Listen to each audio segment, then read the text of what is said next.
સાહિલ નામનો એક અત્યંત બહાદુર છોકરો હતો. એકવાર જંગલમાં શિકાર દરમિયાન તેણે પોતાની જાનની પરવા કર્યા વગર રાજાનો જીવ બચાવ્યો. રાજા તેની બહાદુરીથી ખૂબ પ્રસન્ન થયા અને ભેટ સ્વરૂપે તેને એક અમૂલ્ય હીરો આપ્યો. સાહિલ હરખાઈને હીરો લઈ પોતાના ગામ પાછો ફર્યો. તેનું ગામ કબાડીઓનું હતું. સાહિલે હીરો વેચવા માટે ગામના વેપારીઓને બતાવ્યો, પરંતુ અજ્ઞાની કબાડીઓ તે હીરાની કિંમત સમજી શક્યા નહીં. તેમણે તેને સામાન્ય કાચનો ટુકડો ગણીને કચરાના ભાવે લેવાની વાત કરી. કોઈએ તેની સાચી કિંમત ન આપી, જેથી સાહિલ ખૂબ નિરાશ થયો અને ગામના પાદરે બેસીને રડવા લાગ્યો. તે જ સમયે ત્યાંથી એક મોટો ઝવેરી વેપારી પસાર થઈ રહ્યો હતો. તેણે સાહિલને રડતો જોઈ કારણ પૂછ્યું અને તેના હાથમાં રહેલો પથ્થર જોયો. હીરો જોતા જ વેપારી આશ્ચર્યચકિત થઈ ગયો.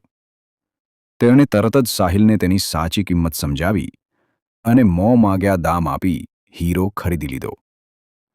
સાહિલ રાતોરાત ગામનો સૌથી અમીર માણસ બની ગયો. આખા ગામમાં આ વાતની ચર્ચા ફેલાઈ ગઈ. ગામના કબાડીઓને પોતાની મૂર્ખામી પર પસ્તાવો થયો.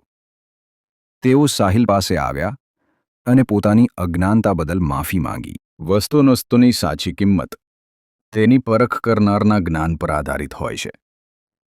હીરાની પરખ માત્ર ઝવેરી જ કરી શકે છે, કબાડી નહીં.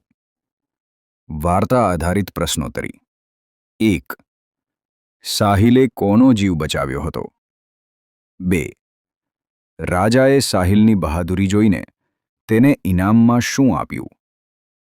3. સાહિલના ગામના લોકો કયો વ્યવસાય કરતા હતા? 4. ગામના કબાડીઓએ હીરાને શું સમજી લીધો હતો? 5. કબાડીઓએ હીરાની કિંમત શેના ભાવે આપી? 6. નિરાશ થઈને સાહિલ ક્યાં બેસીને રડવા લાગ્યો? 7. સાહિલને રડતો જોઈ તેની પાસે કોણ આવીને ઊભું રહ્યું? 8. વેપારીએ હીરાને જોઈને સાહિલને કેટલા પૈસા આપ્યા? 9. હીરો વેચ્યા પછી સાહિલ આખા ગામમાં કેવો માણસ બની ગયો? 10.